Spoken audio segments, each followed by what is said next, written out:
الحمد لله وكفاه والصلاة والسلام على عباده الذين اصطفى خصوصا على أفضلهم وخاتم النبيين محمد الأمين وعلى آله وصحبه أجمعين وبعد فأعوذ بالله من الشيطان الرجيم بسم الله الرحمن الرحيم ونزلنا عليك الكتاب تبيانا لكل شيء وهدى ورحمة وبشرى للمسلمين صدق الله العظيم.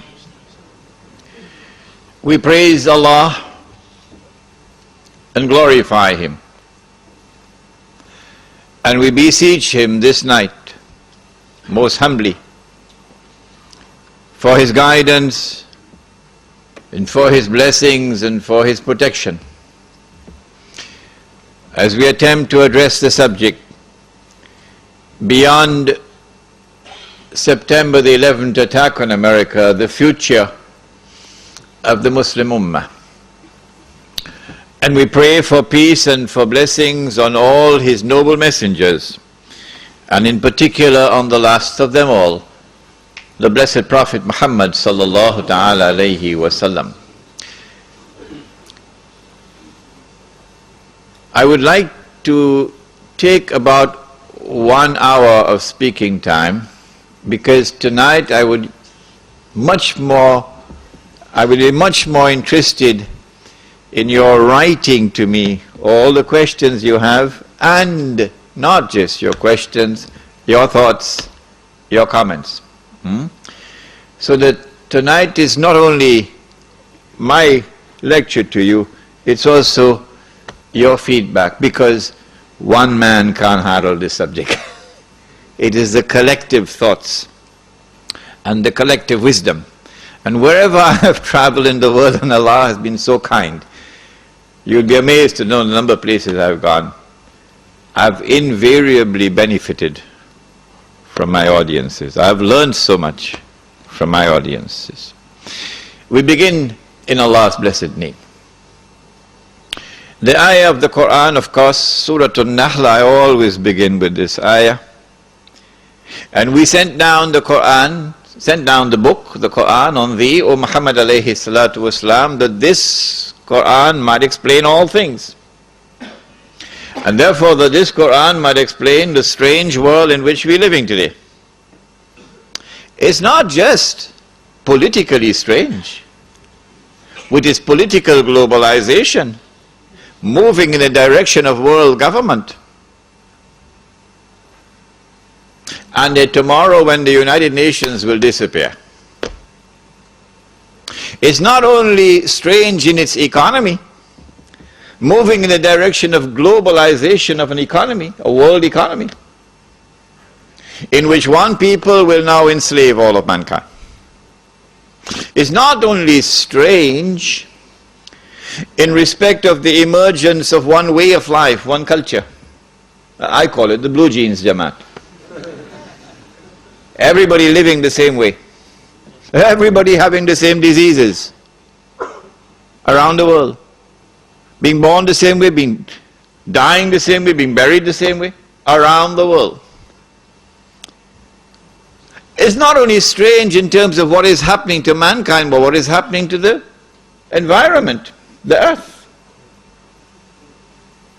Around the world. The same thing, which is why they had that conference in what used to be called Johannesburg, now it's Igoli. Gauteng. The Johannesburg World Summit.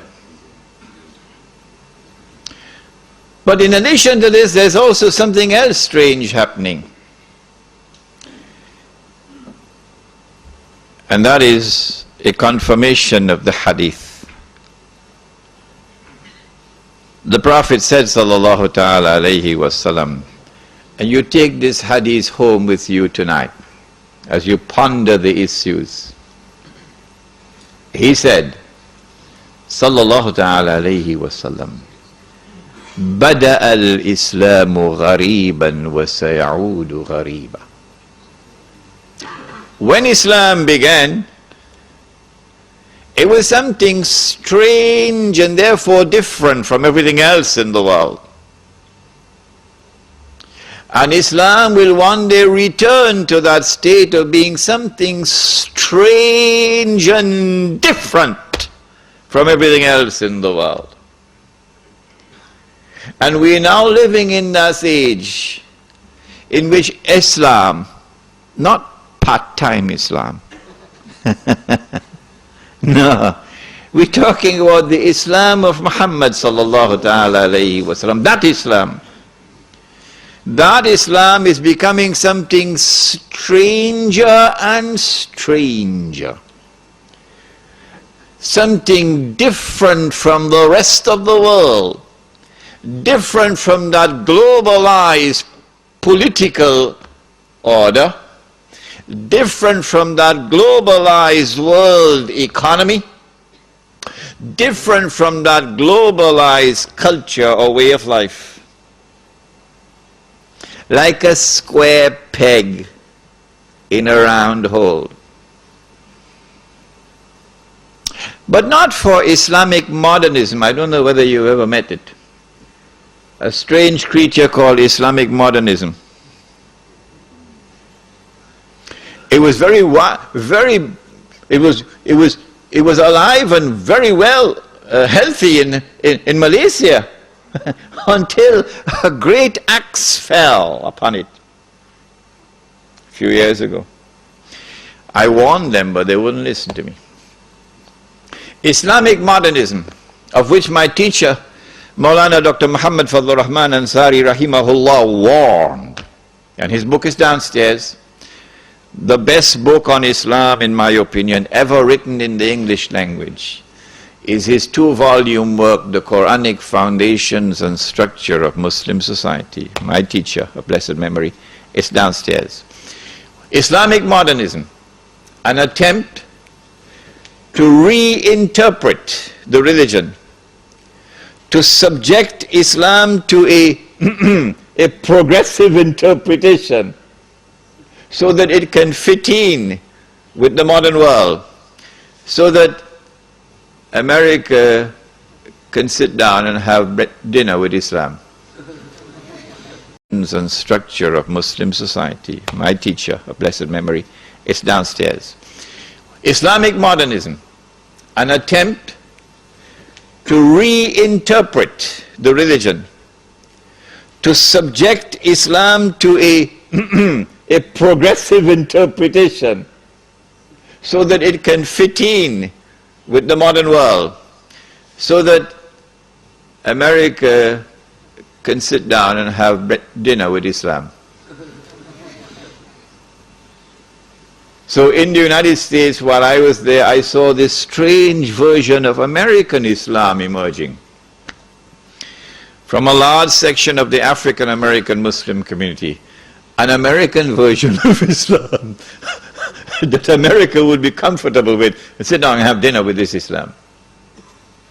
Islamic modernism, trying to make Islam to be in harmony with the modern world. But the Islam of Muhammad sallallahu ta'ala alayhi wa sallam is today becoming what it was at the time when it emerged. Something ghareeb, something strange, something different. Having said that, I don't need to deliver the rest of the lecture, because you now can understand the analysis which follows. And there are many opinions that you now have to discard and throw it into the garbage bin.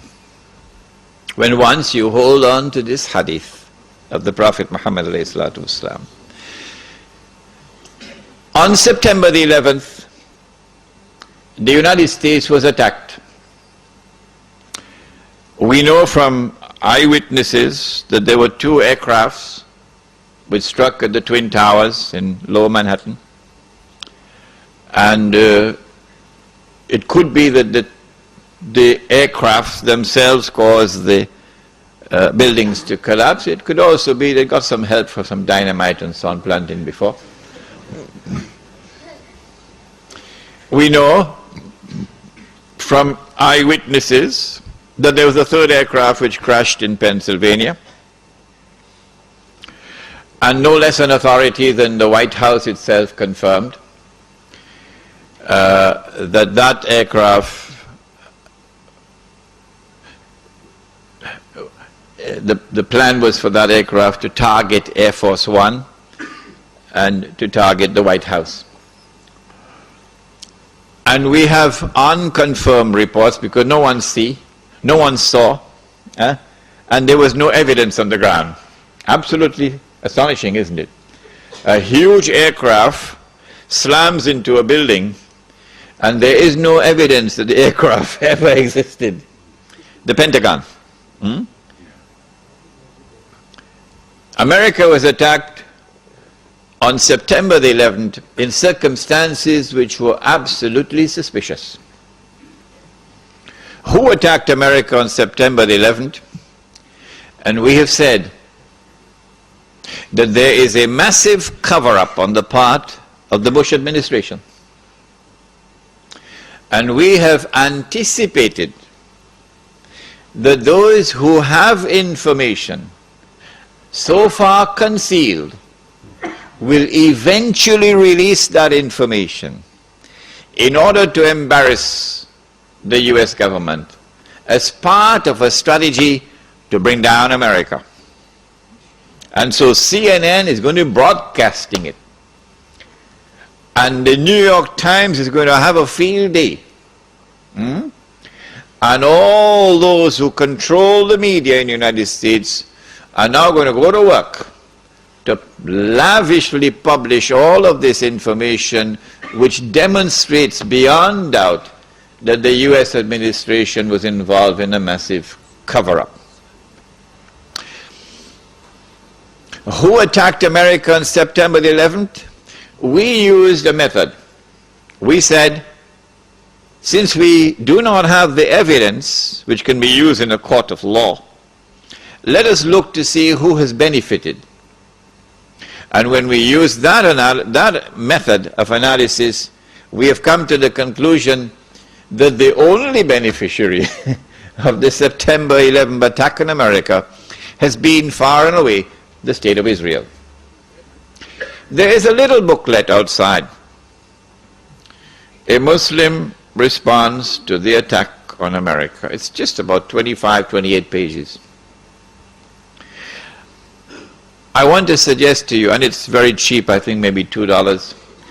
I want to suggest to you it might be a good idea to take this booklet and give it out to people who you think ought to have a little bit of brainstorming. Because when they read this, they'll be stunned. They won't get this in their newspapers and from the mainstream media in this country. But when they read this, I think they're going to have, for some of them, an intellectual wake-up call. So that booklet is downstairs. We said that those who attacked America, therefore, must have at their core the Israeli Mossad. And they must have benefit and help from many others within the United States, within the administration, even from within the White House. When we look at their strategy, we see that they put on board the aircraft a large number of Saudis. Sounds suspicious. Why so many Saudis? And these are not Saudis who are well known for their Islamic fervor, for being what they call militants. No, these are middle of the road, normal Saudis who drive BMWs. Huh? People who attended American universities, for example. They were on board the aircraft and they died when the aircraft crashed. So these were the hijackers, except that one of them read in the newspapers that he was dead.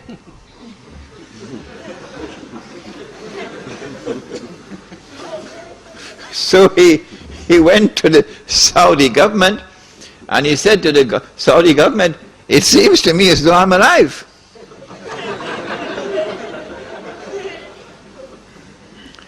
The Saudi newspapers published this article, which I read with my own eyes. This particular student had studied in Minnesota, I think, in the early 1990s. And in 1995, perhaps, he had reported both to the local police and to the Saudi embassy in the United States that someone had broken into his apartment and stolen his passport. Whoever did that used that passport to hijack his identity, and so they could put him on board the aircraft. And so the planning for September the 11th, 2001 started many, many years before. Which reminds me, I must tell you that when I arrived in New York in April 1991, through Allah's leave and kindness, within a matter of 6 months in New York, I had already been pushed to a very high profile position. Very well known in the entire New York metropolitan area. And then in November 91, when I had gone to the State University of New York in Stony Brook, someone broke into my apartment and stole only my passport. That's all. So if ever you get the news that Imran Hussein blew up the moon,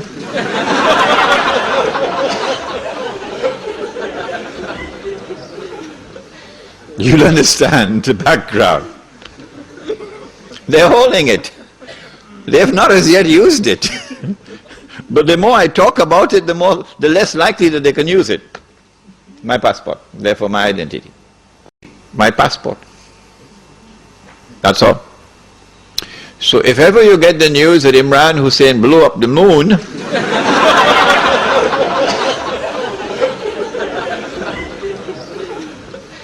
you'll understand the background. They're holding it. They have not as yet used it. But the more I talk about it, the less likely that they can use it. My passport, therefore my identity. Why so many Saudis? It's suspicious. And why these middle-of-the-road Saudis? The answer is because Saudi Arabia, the government of Saudi Arabia, has a friendly relationship with the United States. In fact, there is something common between the state of Saudi Arabia and the state of Israel which would surprise you. They are sisters. The same forces who work for the establishment of the state of Israel are the same forces who work for the establishment of the state of Saudi Arabia. The same forces who have kept Israel alive today and guaranteed Israel's security are the same forces who have kept Saudi Arabia alive today and has guaranteed Saudi Arabia's security. And when the state of Israel is to be destroyed, Saudi Arabia also goes down into the garbage bin. They're sisters. But at the moment, the friendly relations and the good press which Saudi Arabia receives in the media in the United States of America, and the fraternal relations between the government of Saudi Arabia and the government of the United States stands in the way of those who attacked America on September the 11th. In what way? I said to you last time I was here that the United States cannot attack Iraq until a particular moment arrives. And I gave you some homework. I ask you to think. Iraq does not pose any threat to the United States. It does not pose any threat to the state of Israel. The Israelis have to be digging and digging and digging for a strategy to be able to make Israel make Iraq look threatening. So now they're coming up with all kind of fancy theories about biological weapons and weapons of mass destruction and so on. It's just dust in the eye.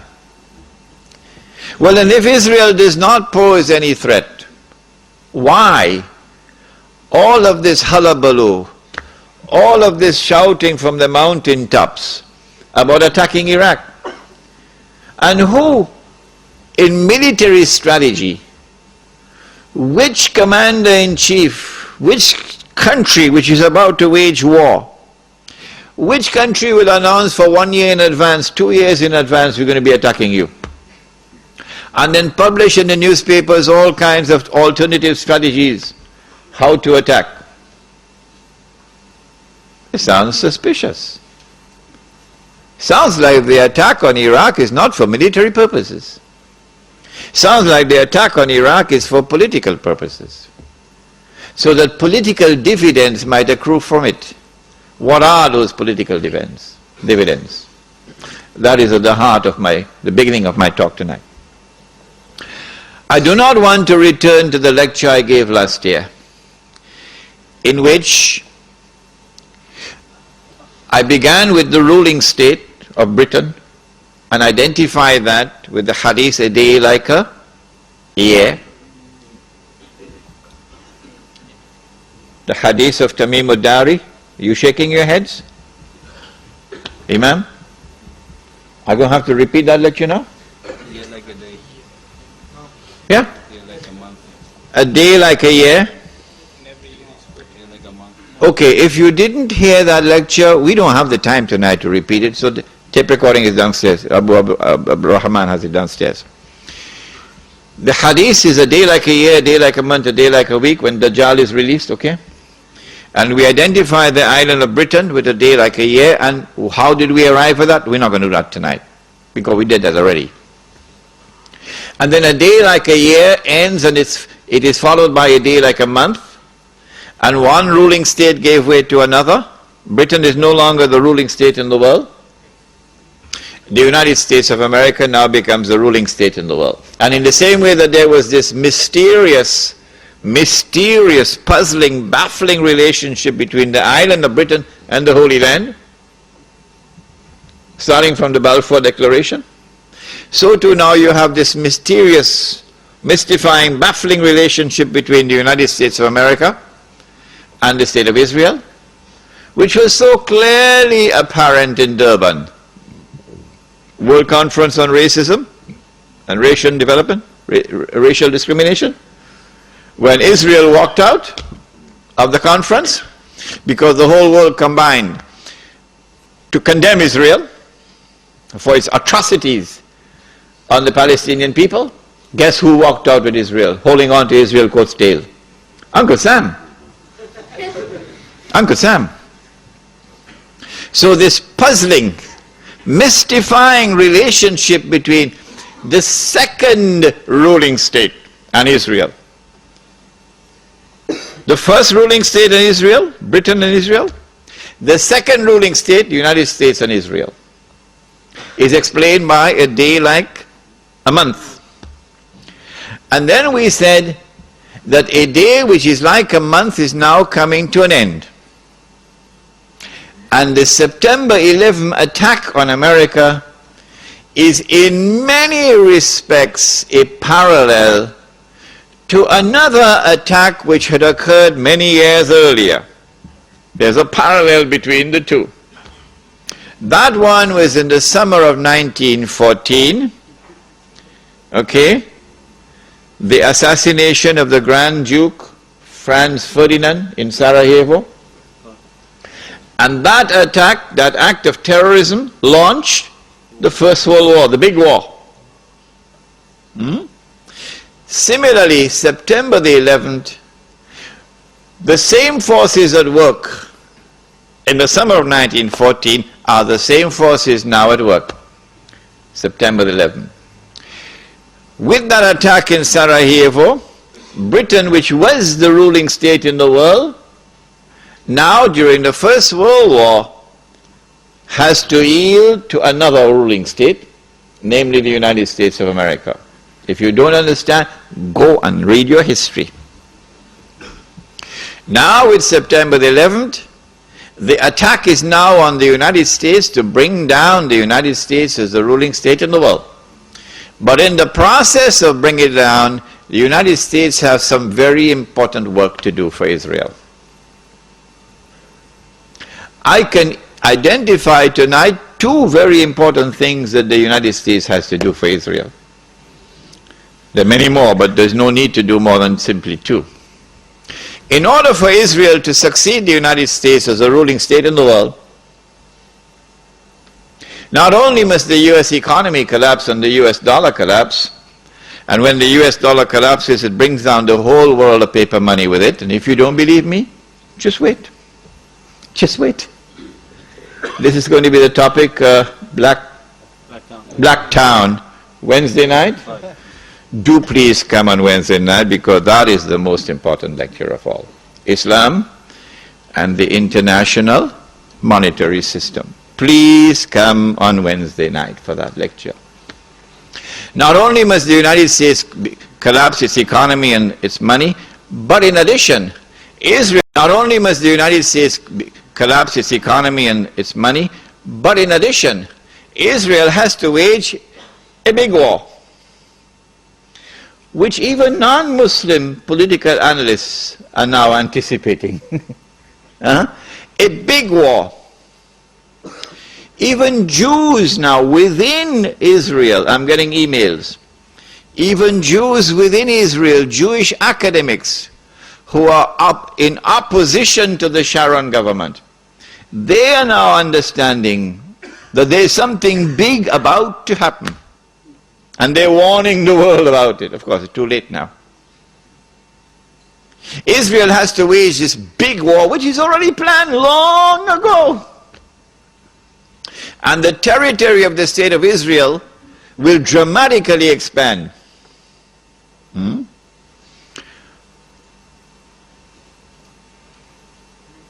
And the Palestinian problem will be solved because they'll be exported out. That is the massive human rights crime that the Israeli academics are now anticipating and warning the world about. But in addition, in order for Israel to become the ruling state in the world, not only must she take control of all of this territory, she must also control the oil of the Middle East. Saudi oil, Iraqi oil, Kuwaiti oil, Gulf oil.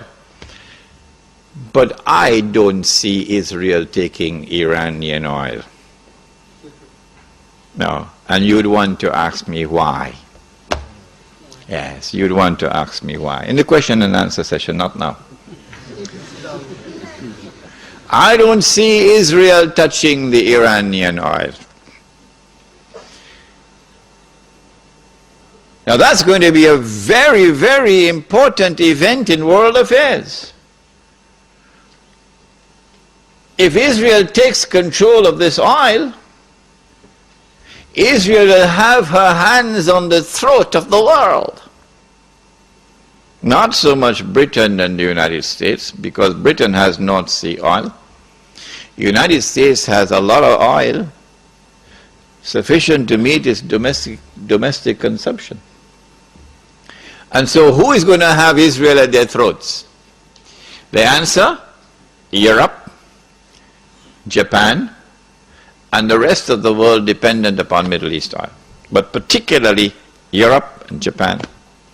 Which is why at this moment you will notice a lot of strange noises coming out of Europe in hostility to the United States. Because the Europeans are beginning to open their eyes and now beginning to slowly understand what we knew all along. Yes. This is why the German minister made a statement concerning Mr. Bush and acting in a way like Hitler acted. It's not by accident. But Israel has a PhD in deception, because it's Dajjal at the back of this, the mastermind. And Israel would not want to wage a big war and appear to the world naked, clearly as an aggressor. No, that's not deception. Israel has to wage her big war and make it appear as though she was only defending herself. The only Muslim I know of who has had the capacity to be able to penetrate the deception that has been going on all these years, the only one I know of, was a man who never went to Al-Azhar University. Now, he wasn't the Sheikh. His name was Malcolm X. He's the only man I know of who had that eyes wish to see and could clearly recognize the strategy and the deception. Read Malcolm X. How is Israel going to launch this big war and yet get away from being perceived by the whole of humanity as the aggressor, blatant aggression? You have to come with a good strategy. The strategy is this. Ariel Sharon goes into Masjid al-Aqsa with 1,000 Israeli military with him, with their shoes on, with the full knowledge that this calculated act of extreme provocation must have a response, a fiery response. And as the flames of the new intifada emerge, you must keep it burning by committing upon the Palestinian people more and more atrocities that drive them into a greater and greater rage. This is planning, this is strategy, this is not happening by accident. As Israel unleashes this barbaric oppression upon the Palestinian people, you must have a television station which you plant amongst them, which will cover this, that your Egyptian television would not cover, and your Jordanian government would not allow on Jordanian television, so you create something called Al Jazeera. And the Arab masses believe Al Jazeera is their station. This is the only place in the world we can get authentic information, Al Jazeera. So Al Jazeera is now used to portray all the atrocities. And so around the Arab world, the masses only have to tune into Al Jazeera and they know what's happening. And so the Arab masses become more and more angry, more and more enraged. And guess who begins to tremble now? The governments which are pro-American. The governments which have entered into peace treaties with Israel. These are the ones who are now trembling because their people are becoming more and more enraged. So Mubarak in Egypt and Saudi Arabia, I don't know, is Fahad or Abdullah, and Abdullah in Jordan and Sheikh Sabah in Kuwait, etc.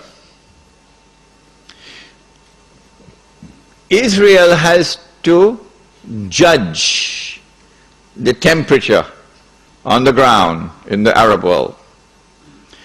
And because Israel has a strategic military alliance with the United States of America, it is when Israel judges the temperature to be hot enough, only then will Israel give the go-ahead to the United States to attack Iraq. Only then. And you have to inform the whole world in advance that you're going to attack Iraq. So the masses must be expecting it. Why? So that when the United States attacks Iraq, you would have the kind of spontaneous outburst from the Arab masses that you want. That they will take to the streets in massive demonstrations. The kind which brought down Zulfikar Ali Bhutto in Pakistan. The kind which brought down His Imperial Majesty, the King of Kings. Which one? Shahin Shah, the King of Kings. They tested this formula.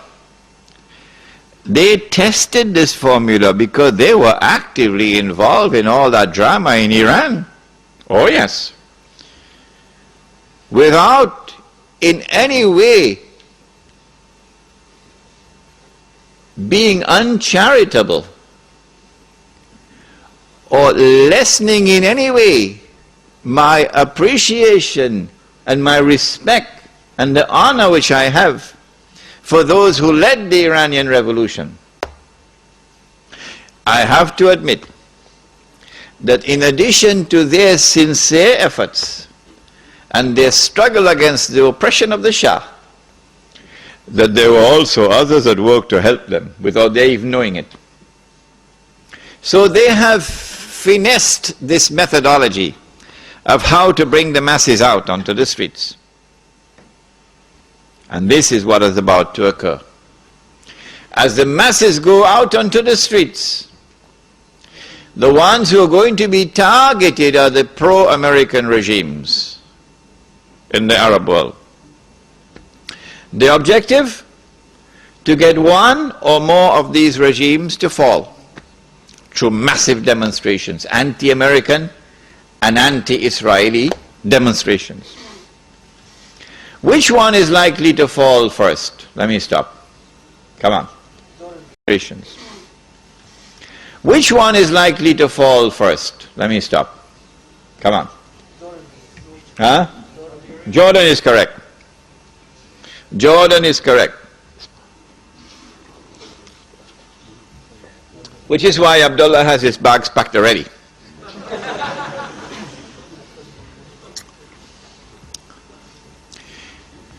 The reason why Jordan is the first to fall, likely to fall, is because more than half of the population of Jordan is Palestinian. And because Jordan shares a border with Israel.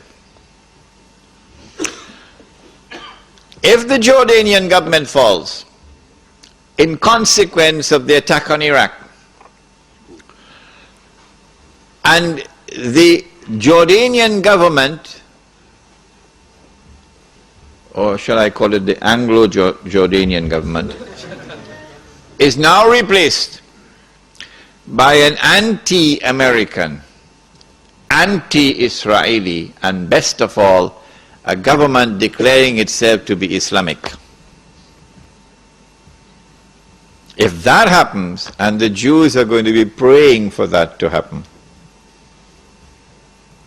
then you will see television really coming of age for the second time. The first time was September 11. Television will now get to work around the world. CNN leading the pack. And the media around the world will now be used to portray an impending scenario in which, like the domino effect, governments around the world of Islam, they will claim, are now going to fall. And the world of Islam is rising up now. And one-eyed Muslims, of course, are going to believe it. The world of Islam is now going to rise up, and all these governments are going to be swept away. And authentic governments representing the Muslim masses will now emerge. And therefore the Jews are going to have their throats cut. This is going to be the most dangerous moment in the entire life of the world of Jews. The media will portray it. If we don't do something, we will all be slaughtered by these Muslim fanatics. Yeah? I tell you, this will be drama worthy of Hollywood when it comes. Huh? They must be hating me now for revealing their secrets. It is in this scenario that Israel will say, we have to do something. If we just sit here and do nothing, the state of Israel will be destroyed and the Jews will all be slaughtered. What can we do? They call it a preemptive strike. A preemptive strike. But it won't be a preemptive strike. It will be the most dazzling display of the magnificent application of state-of-the-art military technology that will leave even Uncle Sam in the backyard. A war like Uncle Sam has never seen and could never wage. That is what Israel is going to wage. Do they have the technology? I believe they have technology that even Uncle Sam doesn't have. It will be a lightning strike. Israel has to put on this magnificent display of military power and state-of-the-art technology beyond anything else that the world has ever known, in order for Israel to impress upon mankind the validity of its credentials that is now going to become the new ruling state in the world. Before Fahad could even blink, the Israelis have taken over the Saudi oil fields, and the Iraqi and the Kuwaiti oil fields. The United States, of course, will make some noise, and Britain will make some noise, but will they send troops? No, of course not. The United Nations Security Council is now going to be used by the rest of the world, particularly Uncle Europe, and Uncle Japan, and the rest of the world. They will take the United Nations and seek to use the United Nations now to do something about this. Collective action to force Israel to withdraw. Because if Israel does not withdraw, Europe is going to be choked, Japan is going to be choked. And as the United Nations is now being used for the first time in its history, an attempt is being made to use the United Nations effectively by the rest of the world, I anticipate that the United States Congress, the Senate, and the House of Representatives will now pass resolutions forcing the US government to withdraw from the United Nations. And as soon as the United States withdraws from the United Nations can no longer sit down in New York, pack up and move. So in the same way that the League of Nations collapsed, the United Nations now collapses. United Nations cannot be relocated anywhere else. No. Because the United States is the ruling state in the world. The League of Nations collapsed because the United States was not in the League of Nations. That's why the League of Nations collapsed.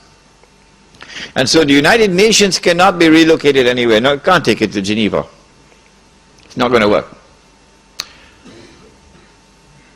And so Israel gets to hold on to the fruits of a naked aggression.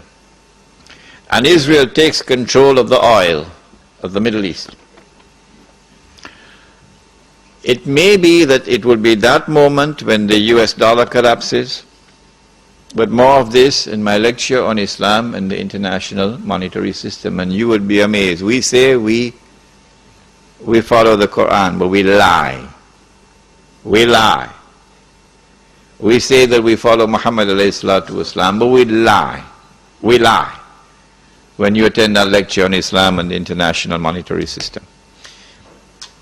When Israel becomes the ruling state in the world, then Israel will rule the world for a day which is like a week. If you doubt me,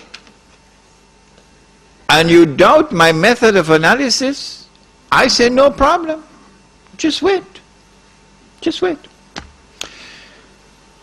It is at that time that oppression of the true followers of Muhammad ﷺ will really begin. The part-time Muslims, of course, will be attacked now and then for purposes of psychological intimidation.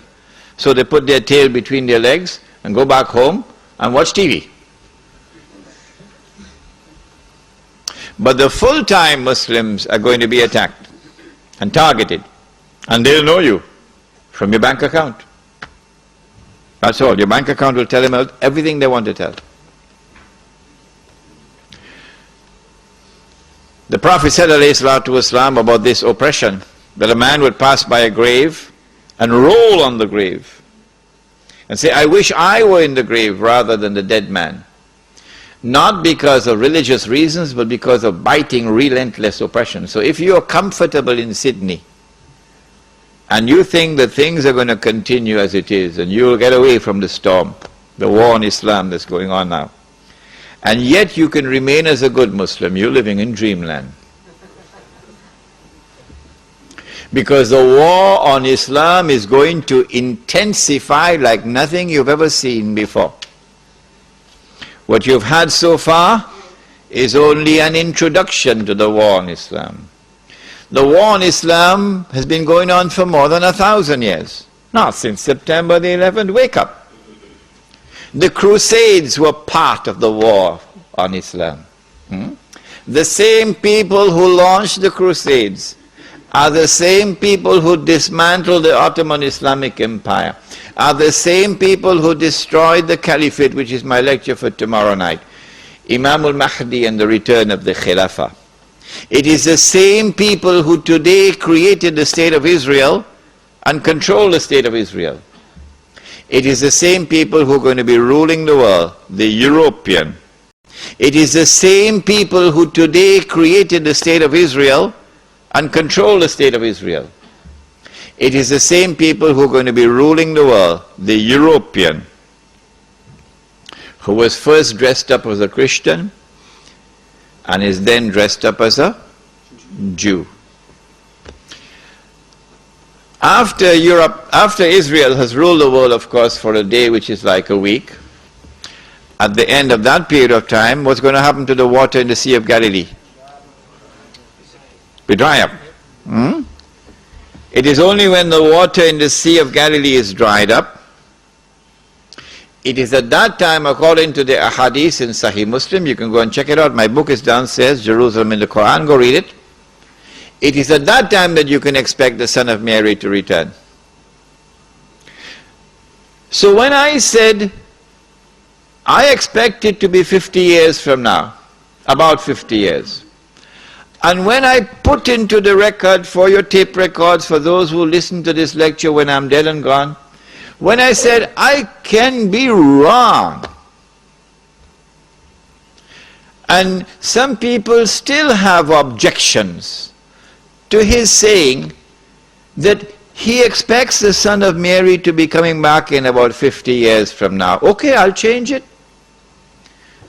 All I have to say is I expect the Sea of Galilee to be dried up in about 50 years from now. That's all I have to say. It's the same thing. Because the Son of Mary will return when the Sea of Galilee is dried up. So if they have objections to that, all I have to say, well, I expect the Sea of Galilee to dry up, 50 years today, and they'll be happy with that.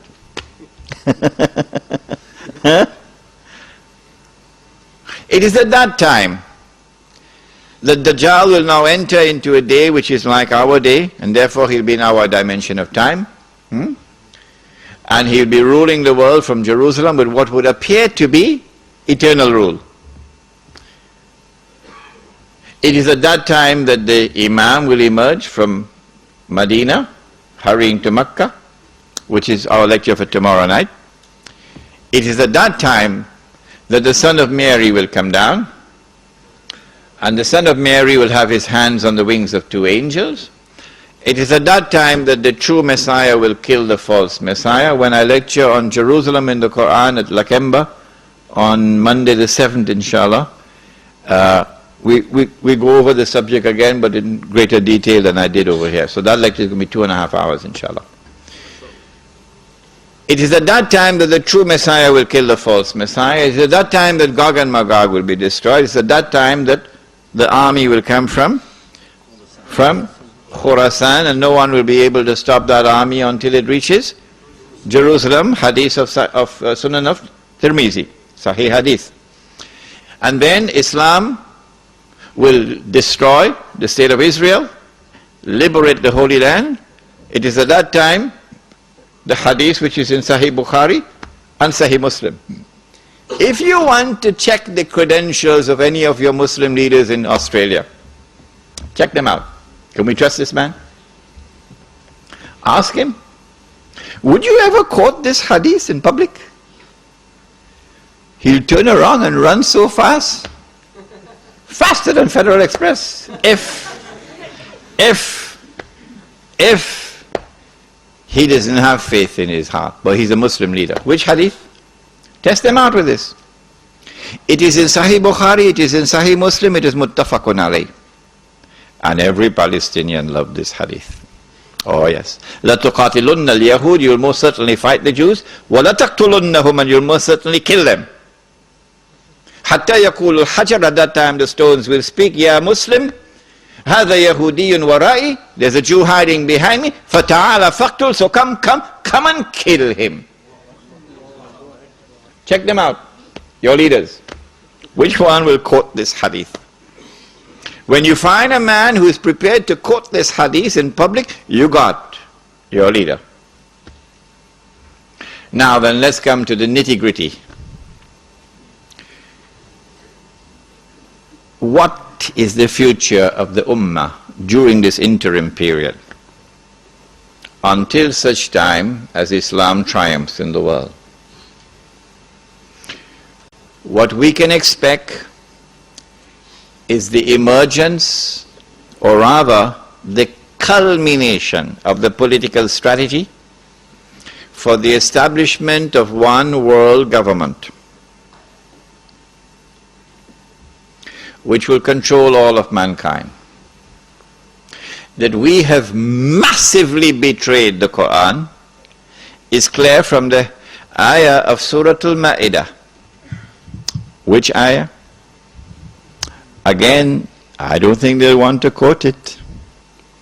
He says, Subhanahu wa ta'ala, ba'da a'udhu billahi minash shaitanir rajim, Ya ayyuhalladhina amanu la tattakhidhul yahuda wan nasara awliya ba'duhum awliya'u ba'd وَمَنْ يَتَوَلَّهُمْ مِنْكُمْ فَإِنَّهُ مِنْهُمْ إِنَّ اللَّهَ لَا يَهْدِي الْقَوْمَ الظَّالِمِينَ.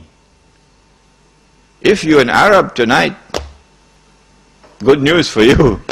You don't need a translation. You got it already. But for the rest who need a translation for the word of Allah, remember, if you stay like that, you're disrespecting the Quran. May I repeat that? If you remain like this, that you do not know what I have just said, because you couldn't understand it, if you remain like this, you are disrespecting the Quran, and you'll pay a price for it. O you who believe, do not turn to Jews and to Christians for that relationship in which they become your awliya, a relationship in which you depend upon them for your protection, and you are now subservient to them, like an alliance. Do not do that. Of course, Liaquat Ali Khan didn't read the Quran properly when he made his famous trip to the United States and handed over Pakistan as a client state to the United States. Many years later, they tried to erase it with a book called Friends, Not Master, but too late. Too late. Do not turn to the Jews and Christians for that kind of a relationship where you are now subservient to them and they are your bosses and offer you their protection. Don't do that, says Allah. بَعْضُهُمْ أَوْلِيَاءُ بَعْضٍ. They are protecting friends of each other. وَمَنْ يَتَوَلَّهُمْ مِنْكُمْ وَمَنْ يَتَوَلَّهُمْ مِنْكُمْ. Whosoever from amongst you turn to the world of Jews and Christians for that kind of a relationship, accept it, submit to it. فَإِنَّهُ مِنْهُمْ. You have left the ummah of Muhammad sallallahu ta'ala alayhi wasallam. You're just whistling in the wind now. You have left the ummah of Muhammad alayhi salatu wasalam. If you think you are still in the ummah, you're just whistling in the wind. فَإِنَّهُ مِنْهُمْ. إِنَّ اللَّهَ لَا يَهْدِي الْقَوْمَ الظَّالِمِينَ. Surely Allah will not provide guidance for a people who commit such an atrocious act of wrongdoing. This is the political landscape of world government, in which you will no longer be citizens of Australia and Bangladesh, but you will now be citizens of the world, governed by a world government, which obviously will eventually be the Jews. What kind of a relationship do the Jews have with us? Does Allah speak about this in the Quran? When they have political control over all of us, what will be our fate? He says in the Quran, take this ayah as well and use it as a test. Will they quote it? Your leaders. لَتَجِدَنَّ أَشَدَّ النَّاسِ عَدَاوَةً لِلَّذِينَ آمَنُوا الْيَهُودِ إِلَى آخِرِ الْآيَةِ. This is the word of Allah, not Imran Hussein.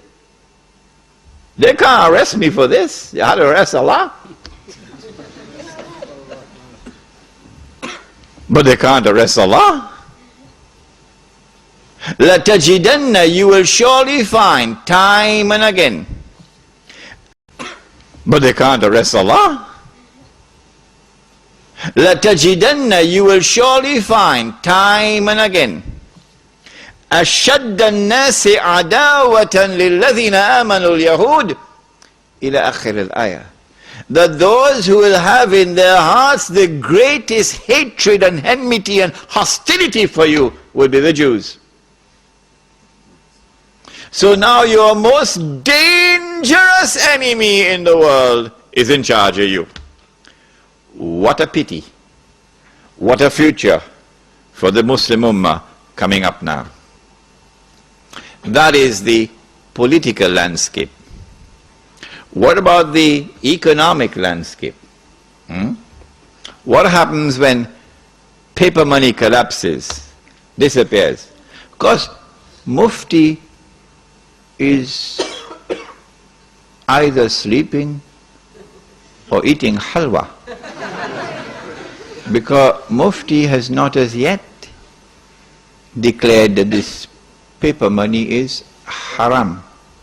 We pray that one Mufti might stop eating halwa and take a look at the paper money, inshallah. Ameen. When the world international monetary system collapses and it is replaced by the new monetary system that you're going to hear about tomorrow night, inshallah, not only would the Jews, your worst and bitterest enemy, now have political control over you, they will have economic and monetary control over you.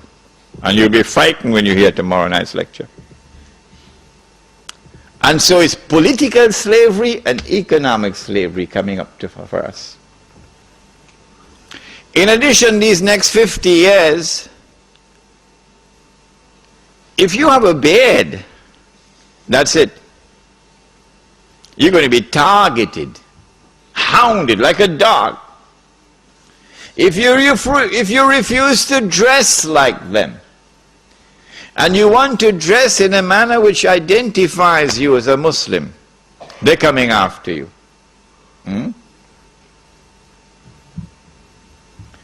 You say, I don't want to be part of the blue jeans Jamaat. If you're 17 years of age tonight, I hope you're listening, son. They're coming after you. Because your way of life as a Muslim is going to be ghareeb. That's the word, ghareeb. Something strange, something different from the global society and its universal, uniform way of life. And so life is going to become increasingly difficult these next 50 years. You lose your job because you refuse to take a drink of whiskey. I was interviewed by the government of Trinidad and Tobago for the post of a foreign service officer in the Ministry of Foreign Affairs. In many parts of the world, this is a diplomatic job, this is best job you can get. You are in the elite. They said to me in the interview, Mr. Hussein, we know that you are Muslim. And we know that you Muslims do not drink fire water.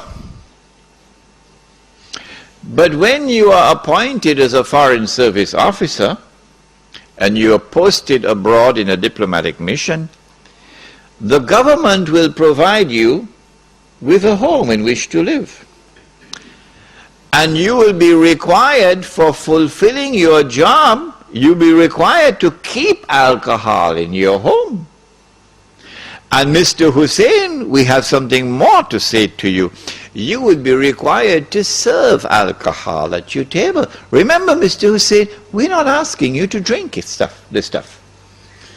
We're just asking you to serve it and to keep it in your home. So I told them to get lost. I'm not going to keep it in my home, and I'm not going to serve it at my table. So they responded, I got the job, but they never posted me abroad. I remained in the job for 5 years without ever getting a diplomatic passport. Because you got to make your first trip abroad. When you make your first trip abroad, then you get your diplomatic passport. So I never got a diplomatic passport. This is what you're going to have to put up with now. So your job that you're holding on to now, and you think you're secure, and with the salary you could pay the monthly mortgage, to which bank?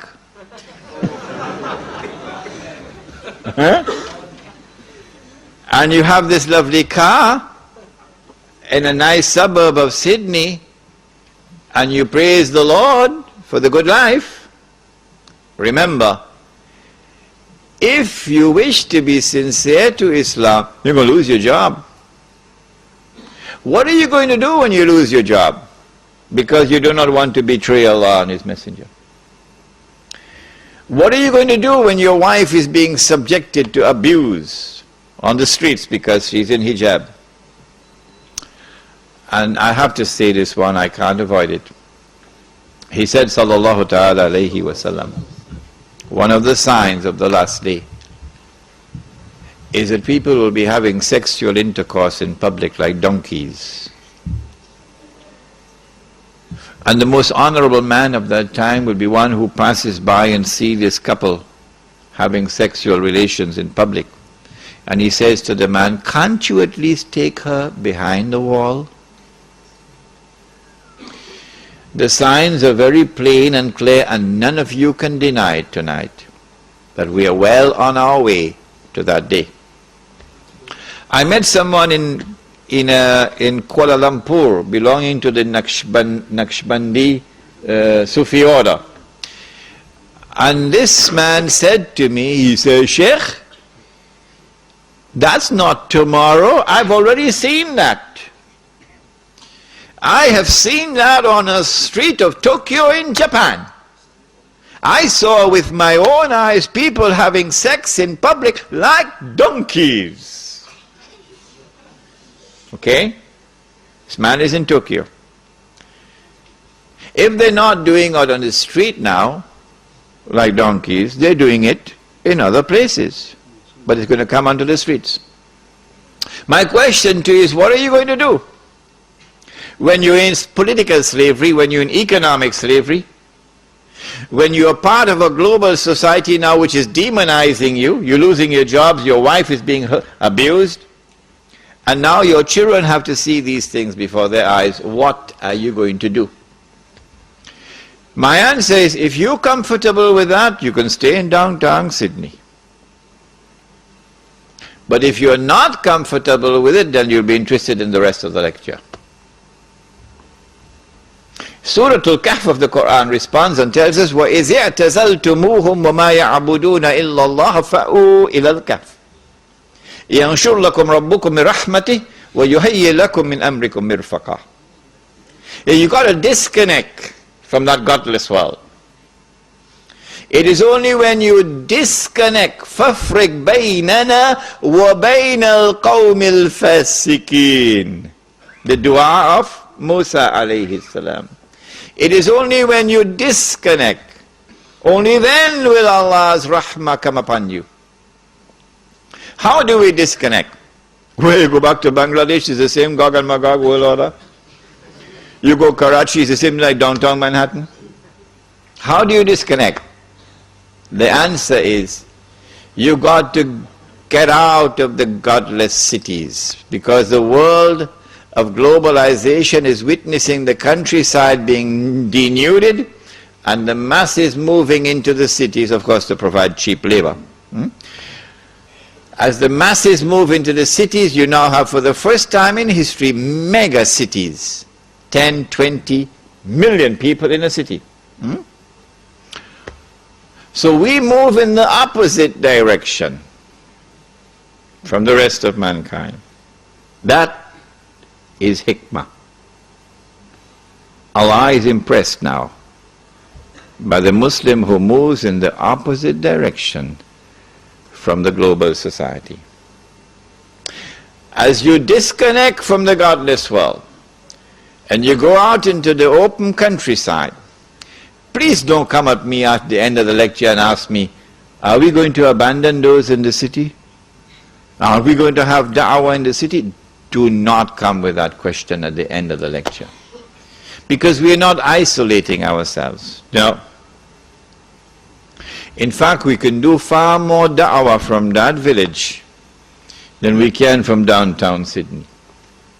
We go and buy land where land is cheap, and where there's water. We go and buy land where land is cheap, and where there's water, fertile land. 10, 20 years from now, when this audio tape is in the hands of a little 17-year-old who's not even born today as I'm speaking to you, in his heart this fire, this flame will be burning now. I want to go and do it. Go and buy land where land is cheap and where there's water. And you're far enough away from the godless world. The farther you are away, the better it is. And go and establish Allah's deen. Not at the macro level, because that's not possible, but at the micro level, because that is possible. In this Muslim village, you're not going to abandon jihad. Oh no. The Muslim village cannot threaten the state. Absolutely clear. The Muslim village cannot threaten the state. If you start amassing weapons in the Muslim village to take on Canberra, you'll be destroyed. You will be destroyed, you'll be very foolish. And so the Muslim village cannot threaten the state, cannot pose a threat to the state. Does that mean that we're going to sit down and allow them to come and rape our women? No. Every single child born in that Muslim village must be brought up as a warrior. You can't do that in the shopping malls of Sydney. As a warrior. We do not threaten you. No. We are not a people who want war with you. No. But if ever you make the mistake to attack us, and there is no way for us to retreat with safety and protect our women and children, you're going to have a fight on your hands. Because we will fight like you've never seen a human being fight before. Every single one of us will be a roaring lion of a man. Because we will say we prefer to die as men than to live as slaves. So for that you need military training.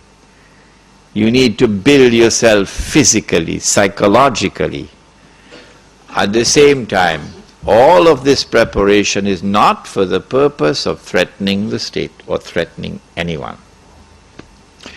The Muslim village must be one jama'ah, because that is Islam. So this is not going to be a Deobandi village, or a Tabligh Jamaat village, or a Barelvi village, or a Salafi village, or a Wahhabi village, or a Ahle Hadith village. Come help me with some more names. No. This is a Muslim village for all full-time Muslims. All. Come, brother. And so the Sufi and the Salafi will live together as brothers in this village, on the condition that it must be plain, absolutely plain and clear beyond the shadow of a doubt for all, that insofar as the public life of this village is concerned, please listen carefully, because Al-Arqam movement in Malaysia didn't understand this and they were destroyed. Insofar as the public life of this village is concerned, and insofar as the masjid is concerned, nothing will be allowed unless it is based on the Quran and the universally accepted Sunnah.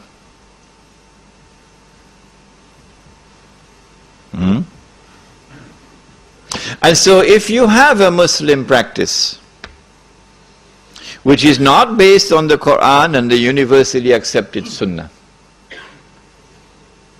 and which is manifestly beneficial, like the halaqah of zikr, okay? Take it in your private life.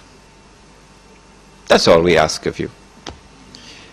Take it in your private life. Do not bring it in the public life, so that there will be no cause for fitna. If anybody wants to invade into your private life now and shout out bid'ah and haram, we'll throw him out of that village faster than Federal Express. And so now the Sufi and the Salafi, you don't believe me, will live together as brothers in this village. And when they wage jihad, they'll wage jihad side by side. The Muslim village therefore must be one jama'ah and must have one amir. Whoever that amir is, even if he be a black Abyssinian with a head like dried grapes, khutbatul wida, you must obey him. You must obey him on the condition that obedience of the amir does not require disobedience of Allah and His Messenger. You must obey him. If you cannot obey the amir in an order which is just, then goodbye. Go back to Sydney.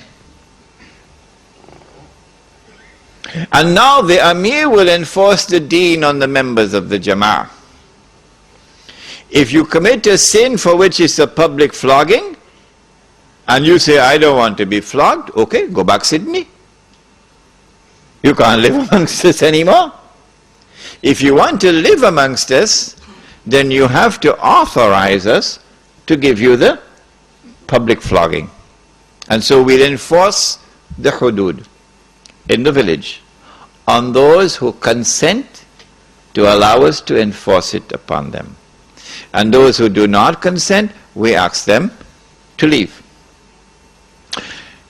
The Muslim village will be an island of Islam in a godless world. Your children will now grow up in an atmosphere which is healthy for them, rather than naked people around them in the shopping malls. Can this Muslim village be used for da'wah? Of course it can. I told you I was in South Africa for the last 3 months. And in South Africa, the white and the black still live separately. The white is still rich and getting richer, and the black is still poor and getting poorer, despite a black government. So there is a big explosion that's coming. You don't need a PhD for that. And when the explosion comes, of course, your enemies are going to use their money now to get a particular group to go and attack Muslim businesses and Muslim homes. It happened in Durban already once. How do you respond to this? The answer is you build a Muslim village in which the black and the white and the brown and the yellow all live together as one family. Government of South Africa can't do that. Archbishop Tutu can't do that. Nelson Mandela can't do that. We can do it. Islam can do it. In fact, I have the good news for you tonight, that the project has already started in South Africa. In a place called close to Ladysmith, they got the land already, and they've earmarked this land for the Muslim village, and they've already started to put African families who have entered into Islam onto that land. I told them, if you have any problems in getting white Muslims, let me know, we get you some from Bosnia. When you have white and black and brown and yellow living together as one family, isn't that da'wah? Much more powerful da'wah than all the gush that you perform and all the 5-star masajid that you build. This is da'wah, South Africa, if you're listening. Because I saw a lot of strange things in South Africa. But I didn't see real da'wah so far in South Africa. No. The black man in the Muslim village is no longer poor. And he didn't get out of his poverty through charity. Well then, how did he get out of his poverty? Brothers, this is da'wah. This is tabligh. He got out of his poverty because, number one, we establish a free and a fair market in the Muslim village, which does not exist anywhere in the world. A free and a fair market because no borrowing and lending of money on interest, number one. And number two, money which is sunnah money. You never heard about that before in your life. Sunnah money. That's my lecture tomorrow night, inshallah. And thirdly, we said, if you plant, you reap. You don't plant, you don't reap. Because Allah said so in the Quran. But nobody ever translated it like this. If you plant, you reap. If you don't plant, you can't reap. Where did he say that? MashaAllah, correct. وَأَلَيْسَ لِلْإِنسَانِ إِلَّا مَا سَعَى. This is the translation. You plant, you reap. You don't plant, you can't reap. But banks are not planting. The bank manager is playing tennis. Banks are not planting, but banks are reaping more than anybody else. But Allah says, if you didn't plant, you can't reap. But then how come banks are reaping when they didn't plant? Answer is simple. They're reaping what others are planting. Yeah, but Louis Farrakhan doesn't know that. No, he doesn't know that. They're reaping what others are planting. They're living off the sweat of the masses. They're sucking the blood of the masses. The blood suckers. So in the Muslim village we don't allow that. This is riba through the front door. You never heard about it before, eh? Riba through the front door. May I introduce you to riba through the back door? Will you allow me? What you do is, you establish something called, a curious thing called the Islamic Bank. I don't know whether you've ever heard about it. No comments. You establish a curious thing called an Islamic Bank. And the Islamic Bank now lends money on interest, but disguises it as a sale. And if you disagree with me, the platform is yours. The platform is yours, brother. I'm ready anytime you are. Lend money on interest, but disguise it as a sale. That's backdoor riba. And it stinks. It's worse than riba through the front door. Because it traps those pious Muslims who want to stay away from haram. They are the ones who are attacked. This is deception at its worst. But we're not the first, you know. The Jews did it before us. But they don't know that.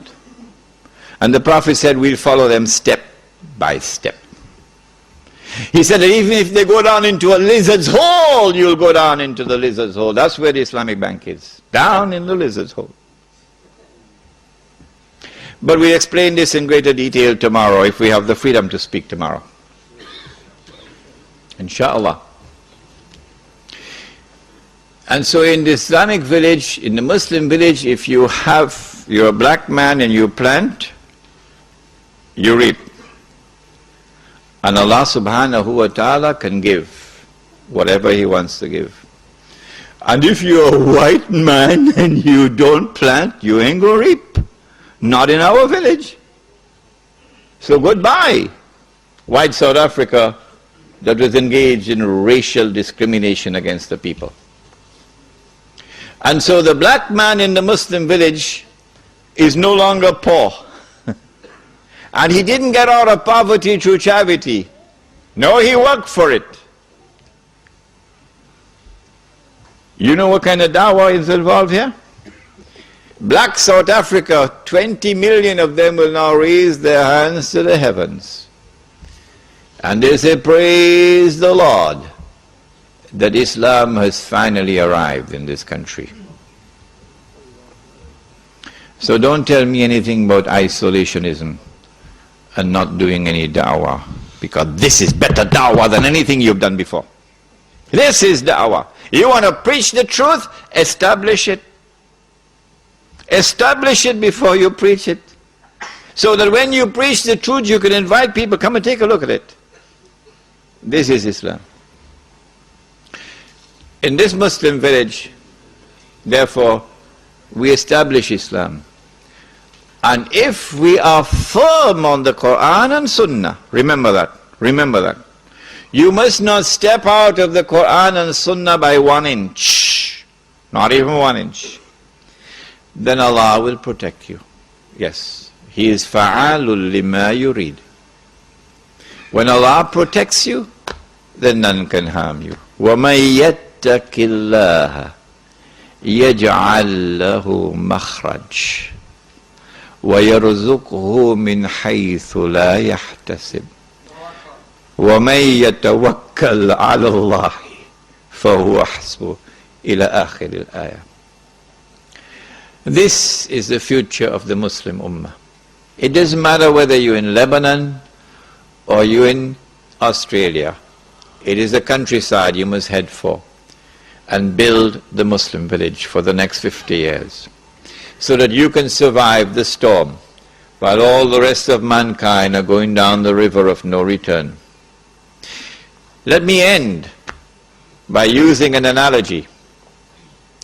They built a 5-star masjid. Yeah, I saw it. 15 million rands. And they think they've accomplished something great. But they're voting in the elections. And they're so blind they can't see backdoor riba. They're on board the ship. Yeah, the masjid is full, subhanallah. They are on board the ship. And they do not know that the ship is sinking. Pity them.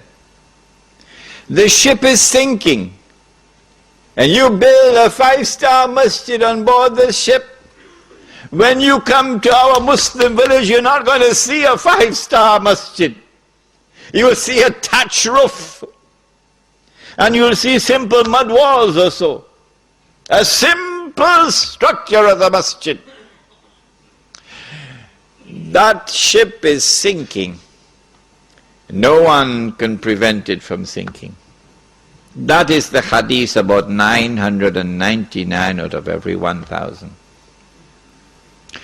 The Muslim Ummah can have a future only if it gets off that ship. So long as you remain on board that ship, no matter how many salat you perform, you must sink with the ship. But if you get off that ship, you will now be following Muhammad alayhi salatu wasalam. We pray that Allah subhanahu wa ta'ala may bless all those who now faithfully follow the Quran and the Sunnah, regardless of the price they have to pay. رَبَّنَا تَقَبَّلْ مِنَّا إِنَّكَ أَنْتَ السَّمِيعُ الْعَلِيمُ وَتُبْ عَلَيْنَا يَا مَوْلَانَا إِنَّكَ أَنْتَ التَّوَّابُ الرَّحِيمُ بِرَحْمَتِكَ يَا أَرْحَمَ الرَّاحِمِينَ. Ameen. Let me at the beginning make it abundantly plain and clear that I hold the leaders of the Iranian Revolution with respect. I honor them. And I consider those who gave their lives, who died in the struggle to liberate Iran from the oppressive rule of the Shah, to be people who have died in Allah's way. I pray for Allah's mercy upon them, blessings for them. Let me make it clear that the world of Islam have allowed the Shia to perform the Hajj for 1400 years. No regime in control of the Hijaz, no regime in the control of the Hijaz, to the best of my knowledge, in these 1400 years, have ever prevented the Shia from performing the Hajj on the grounds that they were not Muslims. It is therefore, I think, a little bit late in the day for some fatwa to be issued that the Shia are kuffar. So I recognize the Shia of Iran as Muslims. Having said that, my honor and respect for those who led the Iranian Revolution and those who fought in the Iranian Revolution, my admiration for them. And having spoken about my recognition of them as Muslims, let me now say that anyone who declares of Abu Bakr Siddiq radiallahu ta'ala anhu that he is a usurper is misguided. This is not an uncharitable statement. This is not a declaration of any war, it's just a factual statement. And when you compound that by declaring that Umar radiallahu ta'ala anhu was a usurper, you're misguided. And when you compound that by declaring that Uthman radiallahu ta'ala anhu was a usurper, you are thrice misguided. And so, because of this misguidance that I've just mentioned, this is enough, I don't need to go beyond this. Was a usurper, you are thrice misguided. And so, because of this misguidance that I've just mentioned, this is enough, I don't need to go beyond this. The version of Islam which emerges from our Shia brothers cannot be considered to be completely authentic. No. And therefore, it can now be understood why this partially authentic version of Islam is the only version of Islam which can succeed in a revolution in the modern age. Nobody else. Nobody else. And when Saddam Hussein is toppled, it is more likely than not that the regime which will replace him would be Shia. What this would do would be to lend credibility to the Shia claim to validity, that this is the authentic Islam, because this is the only Islam which is succeeding in the modern world. Israel wouldn't want to destroy that. And so the Iranian oil is not likely to be touched. Wait, and we will see.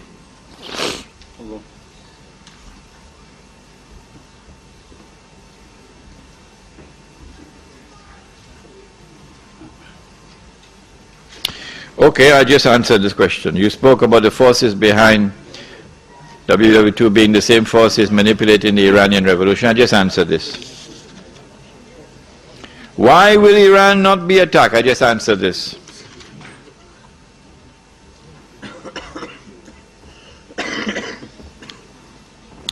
If Islamic banks are taking backdoor riba, then what about musharaka and mudaraba? Musharaka is halal, it's called partnership. Mudaraba is halal, I have money, but I don't have business expertise and business acumen. You have a business, okay? So I invest my money in your business, but I'm not running the business, you're running it.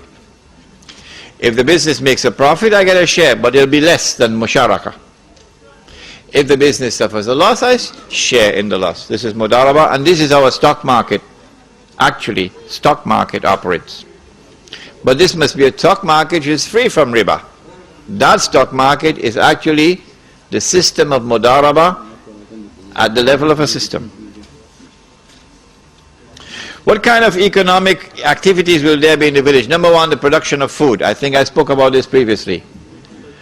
And this will be the best food which will fetch the highest price, because organically produced food. Whatever surplus production we have, because the village will only consume the food it produces.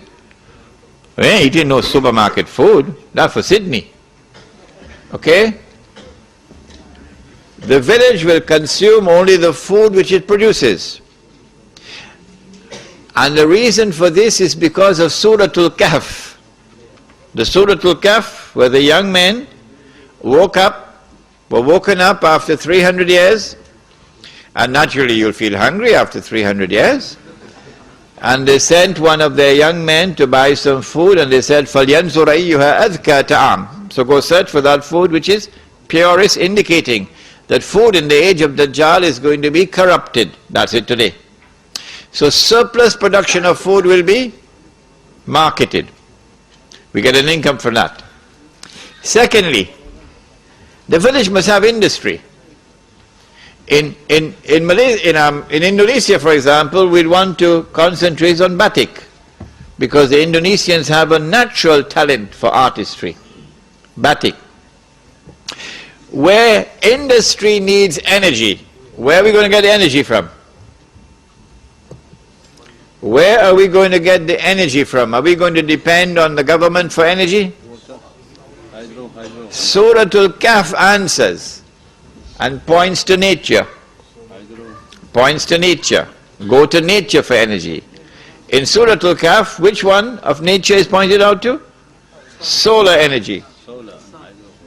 وَنُقَلِّبُهُمْ ذَاتَ الْيَمِينِ وَذَاتَ الشِّمَالِ. How is this affected? They're being turned to the left and to the right. How? وترى الشمس إذا طلعت تزاور عن كهفهم ذات اليمين وإذا غربت تخرجهم ذات الشمال وهم في فجوة منه. When the sunshine enters in the morning, the sunshine enters in the evening, but in the daytime sunshine does not enter. And the bodies are rolling to the left and the right. Obviously this is attraction to sunlight. What is this called in science? Attraction to sunlight. Photo? Not photosynthesis. You got to go back to your physics book. Solar energy. Phototropism. Solar energy. And now the sunshine is transformed into energy. What is this called? Photosynthesis. And so Surah Al-Kahf is pointing to nature as a source of energy. In this case, solar energy. So that you achieve energy independence. You have water independence, you have energy independence. We want to have industries in the village, because we do not want a village in which all our men folk in the morning they go to work to Sydney, and in the evening they're coming back home. This is not a Muslim village, it's a hotel. We want a Muslim village in which Salatul Jummah and the Masjid, Salatul Dhuhr and the Masjid is full. Salatul Asr and the Masjid is full. So for that we've got to provide means of livelihood, sustenance within the village. So the village will have its own economy, and there will be those present here tonight who will be able to do a better job than I can in working out that economy.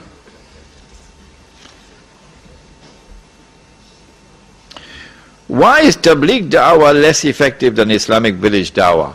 No. I don't know what is Tabligh Dawah. I know what is Tabligh, it is to reach out. I know what is Dawah, it's to call. I don't know what is Tabligh Dawah. Good.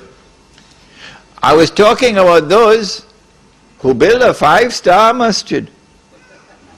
Oh yes, 5-star. And calling the people to the masjid. And the masjid is full. But they don't know they built the masjid on a ship that is sinking. And the ship is sinking and they don't know it. And when the ship sinks, they will sink with it. And they're calling people to Islam while the ship is sinking. Real da'wah must emerge from a people who are people who understand the world, using Islam to understand the world, and using Islam to respond to the world. That is da'wah, and I gave you the example of how the Muslim village would impact upon the black masses.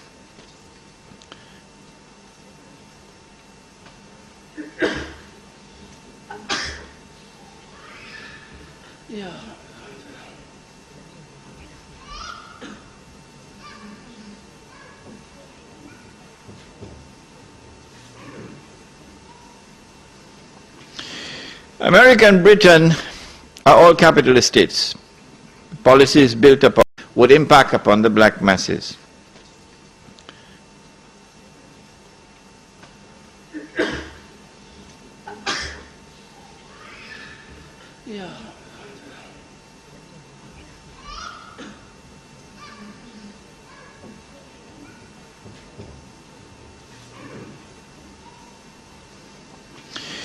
America and Britain are all capitalist states. Policies built upon interests. Regarding Israel, it has always been a tool of the capitalist state. It derives its legitimacy and strength from these states. Israel and Jews are cowards. How can Israel take on the Muslims? Isn't it the US, with its build-up of troops, that is preparing to take on the Muslims? My answer is, wait and see. Wait and see. I have used the hadith to describe a reality in which one ruling state is about to give way to another. So my analysis comes out of the hadith.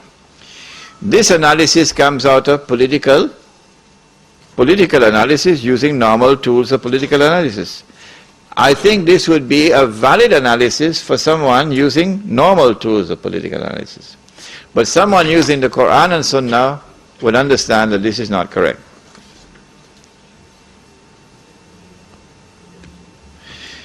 In your booklet, you've only talked about the Middle East. When will the situation in the Indian subcontinent? What about the situation in the Indian subcontinent, South Asia and Central Asia? This is not correct. In my booklet, I said that the United States could not have been attacked on September 11th unless you had first put in place a government in Islamabad.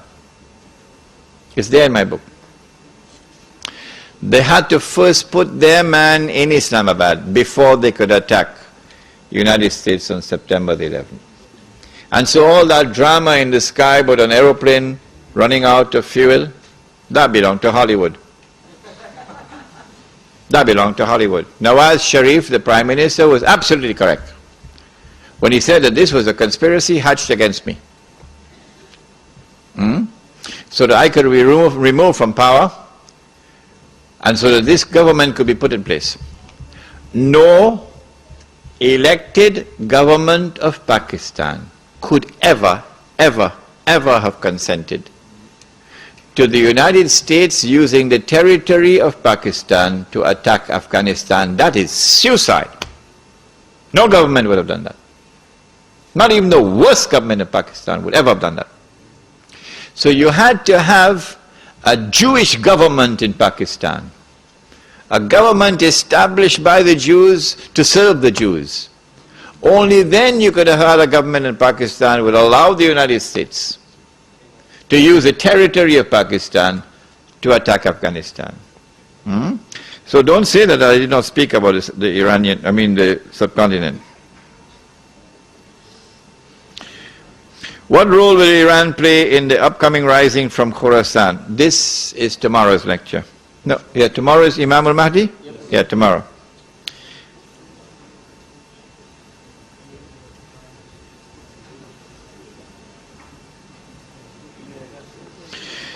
If the state of Israel will be dominant over the whole world, will it be without anyone's help? If the answer is yes, then what does it mean by Allah's word, illa bihablim min Allah? When the Jews boasted of what they did to Nabi Isa alayhi salam, okay, that was the last straw. Then Allah's curse came upon them. وَبَاءُوا بِغَضَبٍ مِّنَ اللَّهِ. And even in Surah Al-Fatiha, غَيْرِ الْمَغْضُوبِ عَلَيْهِمْ, the Jews. Now their fate around the world is to live in misery, to live in poverty, إِلَّا بِحَبْلٍ مِّنَ اللَّهِ وَحَبْلٍ مِّنَ النَّاسِ. The only exception to this, the only time the Jewish civilization can prosper after the attempt to crucify Isa alayhi salam is if they live under a non-Muslim rule, and that non-Muslim rule extend to them guarantee of security. Or if Allah subhanahu wa ta'ala were to give it to them temporarily. Other than this, their state will now be maskana and zilla and ghadab min Allah. What is the source of income in the Muslim village?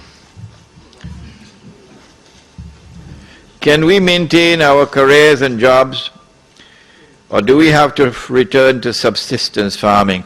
I don't think this is subsistence farming. If you're producing that food which will fetch the highest price. I mean, in South Africa, 6 million whites are going to be lining up to buy this food because they know they can trust Muslims, they can't trust anybody else. It's like blood. When they want blood, the best blood you can get is Muslim blood. I mean, full-time Muslim, not part-time. So the food which will be produced by the Muslim village will fetch the highest price. This is not subsistence farming. But I've mentioned that in addition to farming, food crops and dairy farming, the village must also have its own industry.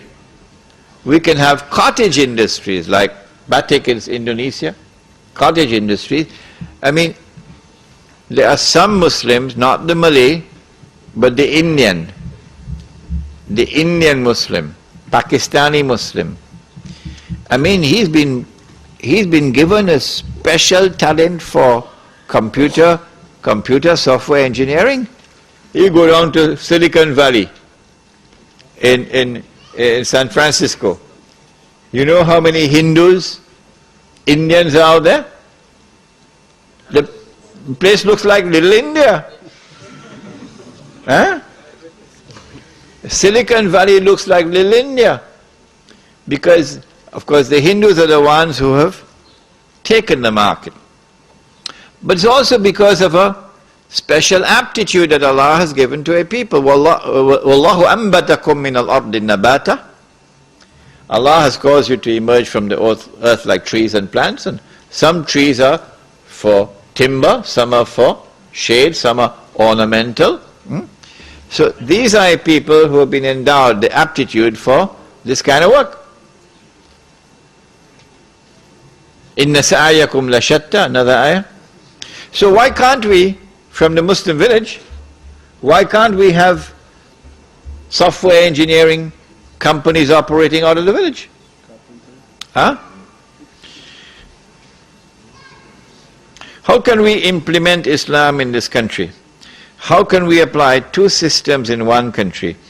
In your Islamic village, will we have the power to set up political, economic and judicial institutions? What will the Australian government have to say? This is Australia, but we already have a case study of Hamas in Syria in 1982. The answer is, so long as you do not threaten the state,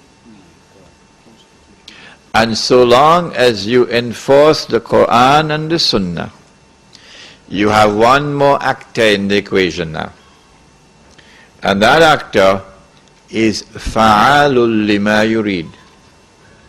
He has the power to do whatever he wants. That actor is Allah subhanahu wa ta'ala. And in Surah Al-Kahf of the Quran, He has declared that if you disconnect, يَنْشُرْ لَكُمْ رَبُّكُمْ مِرَحْمَتِهِ, He will shower you with His rahmah. If, however, the government, not necessarily Australia, the government comes after you even in a remote village,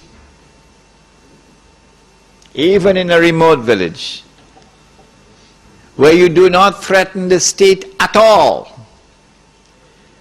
this will provide you with a propaganda victory. How? The part-time Muslims in Sydney will now have to answer. This will provide you with a propaganda victory. How? The part-time Muslims in Sydney will now have to answer. You say this government is good. You say this system is good. You say there is no need for us to part from it. Now give us an answer. We never pose a threat to anyone at all. We are small, we are not big. We are far away. And yet they came against us. Is this not wickedness? So in the process of doing that, they will hand us a propaganda victory. If we are allowed to retreat, what we do? We go find another place. You know the experience of squatters? Squatting? You move them from one place, they go somewhere else. Squatting. So this is a Muslim village. And if in a particular territory there is no space, nowhere at all where a Muslim can live as a Muslim, still you're not allowed to throw in the towel and join them and become part of the melting pot. Why? Because when the angels are taking you into the hellfire, the angels are going to pause. Surah An-Nisa. And the angels are going to ask, Fima kuntum. What happened? How did you end up in this mess? That we're taking you into the hellfire. And then you're going to reply with, we had no alternative. There was nowhere to go. Kunna mustada'afina fil ard. Guess what the angels reply and say? Alam takun ardullahi wasi'a fatuhajiru fiha. Was Allah's earth not wide that you could have packed your suitcase and go search somewhere on Allah's earth where you could remain faithful to Allah? This is going to separate the men from the boys. Yes.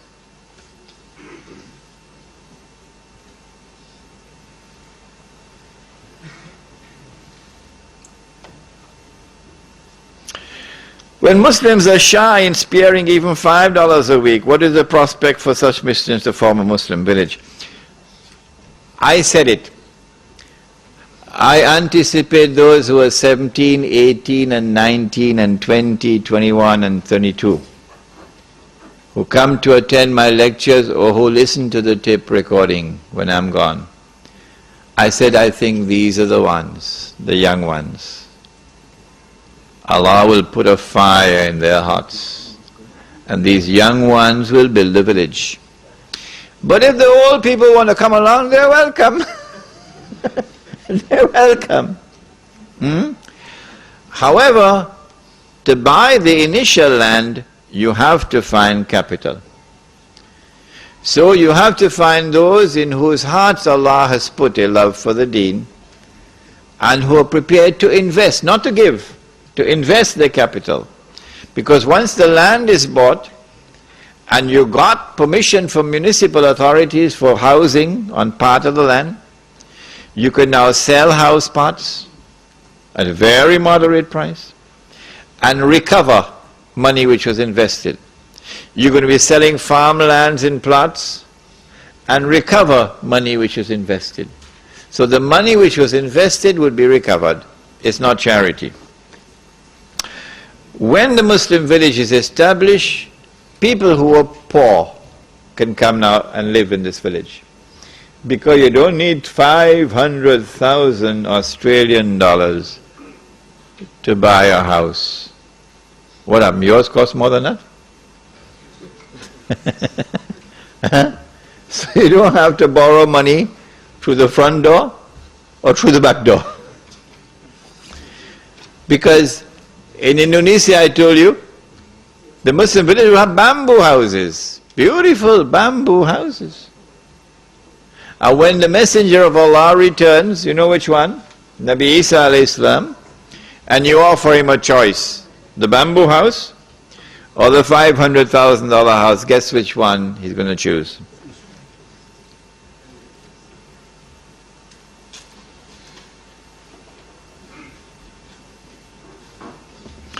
Brother, you are talking about a Muslim villa. A Muslim villa?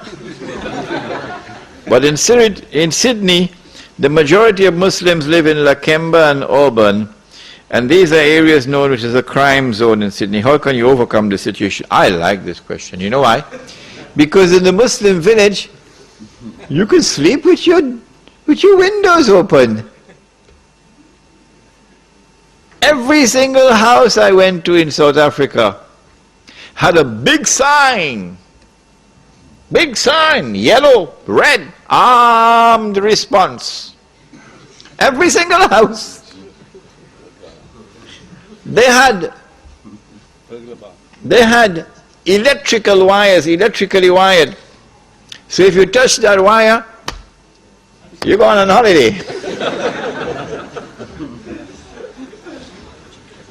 Inside the house, not outside, inside the house you have to go through burglar alarms. Inside the house.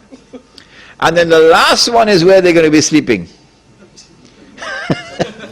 This is what I saw in South Africa. So I said to them, in the Muslim village, you could sleep with your window open. Why? Because the village would have its own collective security. This is private property. No one can enter this city, this village, without our permission. Okay?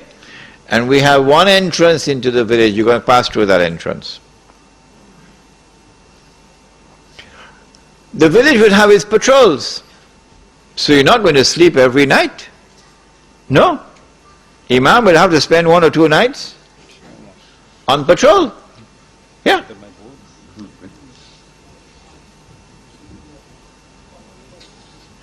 And so the collective security of the village, number one. Number two, the village does not have BMWs. It is when you have wealth and you display the wealth that people come after you. But when you live in a bamboo house, who's going to come after you? And so you'll have much more security. You drink alcohol in our village, we're going to beat you. Yeah. You're a Muslim and you drink alcohol in our village, we're going to beat you. Take all your shoes, take your shirt and wrap it up and beat him, because it's going to be a public disgrace for him. Drugs, we're going to solve that problem in the village, inshallah.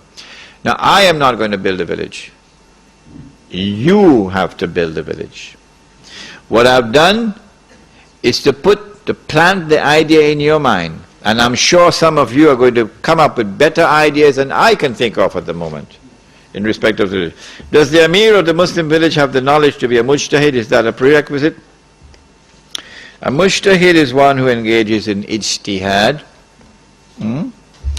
When ijtihad takes place, whoever it is who performs the ijtihad, and now even the President of the United States, even the President of the United States is engaged in ijtihad, and the government of Australia and the government of Singapore, engage in ijtihad because they're giving us new versions of Islam.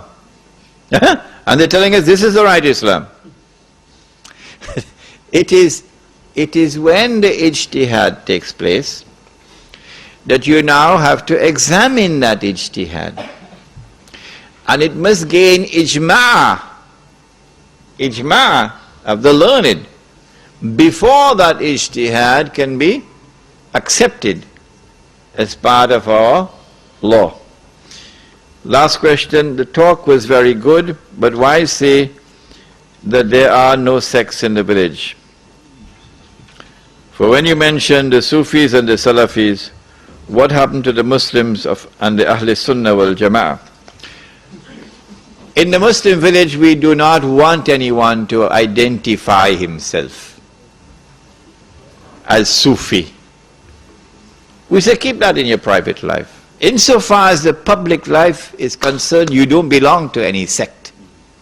Insofar as the public life of the Muslim village is concerned, you're only a Muslim. That's all. يا بيت القدس لنا أمل ستعود القدس لأمتنا ونطهر ساحتك العذراء وننشر فوقك رايتنا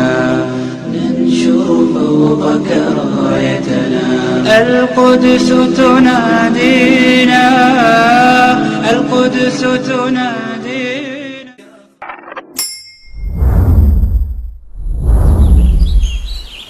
One Islam Productions, an Islamic film studio established in Australia, is dedicated to producing films for all Muslims. Just some of the films by One Islam Productions: children's programs, Islam for Me, We Remember Allah, Storytime and more. Educational films, Pray as You Have Seen Me Pray, Words, Ramadan, Renewal of Faith.